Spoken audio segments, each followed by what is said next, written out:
To paraphrase Jeremiah 29, verse 11, "For I know the plans I have for you, plans to prosper you, plans to give you hope and a future." Pete Jackson firmly believes he was put on this earth to do one thing, and that's to help others prosper through agriculture. Grew up till I was about 17 years old on a farm, and I got a chance to go to the state convention, FHA, in Kansas City, and that was a big thing.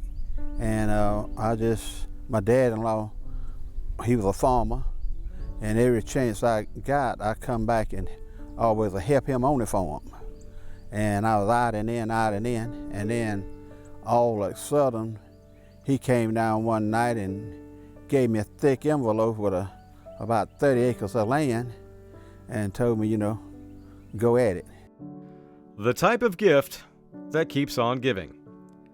A bit overwhelming at first for Pete, but having grown up on a farm, eventually that feeling of being overwhelmed turned to joy. Well, it was exciting because like I started off with maybe about a half acre. Then we went to 2 acres. And then we went to maybe 5 acres.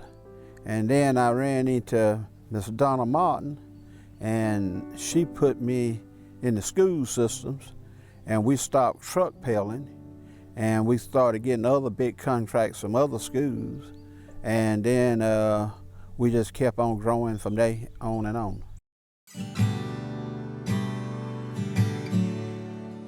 The Donna Martin Pete is referring to is Donna Martin, director of the Burke County Board of Education School Nutrition.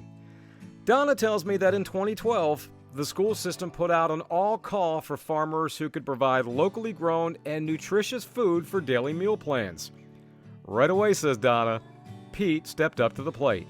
Pete was our first farmer that came on board, and we started menuing collards. And on our menus, we have to menu a dark green vegetable at least once or twice a week. So collards fit the bill. And I was like, this is fantastic. And what we really found out was that the teachers and the kids were eating twice as many collards when they were local.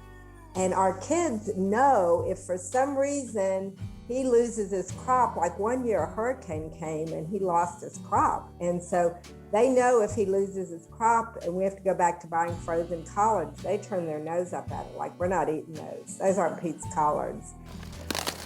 Now, if we was in a hurry, we'll cut the whole head and bring it in and do it that way. But like most farmers, Pete knows that fast doesn't always equate to quality. In his case, quite the opposite.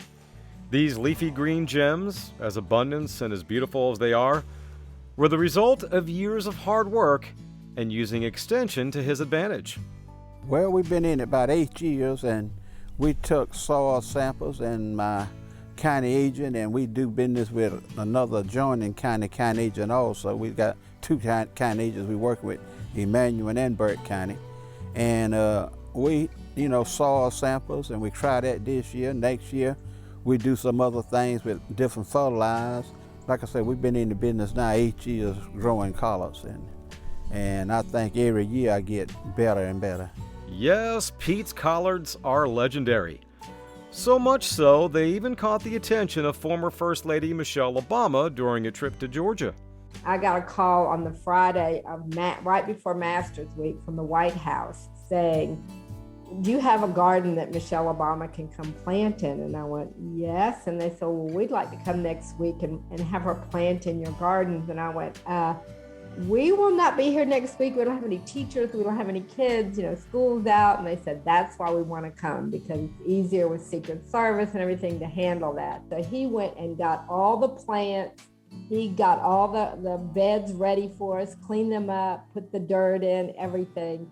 And he was there when Michelle Obama came, and he was in the background. And so I obviously wanted Michelle to meet Farmer Pete, and she fell in love with him, and she kissed his cheek. And we laughed that he has not washed his face, and she kissed his cheek.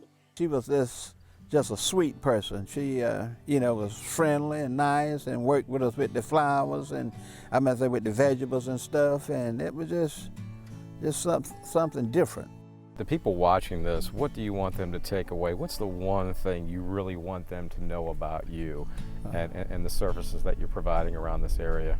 Well, we love what we're doing and we care about it. You know, we care about peoples. And, you know, I'll be proud what I carry out. You know, I carry out good fresh vegetables. And that's what I'm really into. You know, you sell carry a good product and you don't have any problem.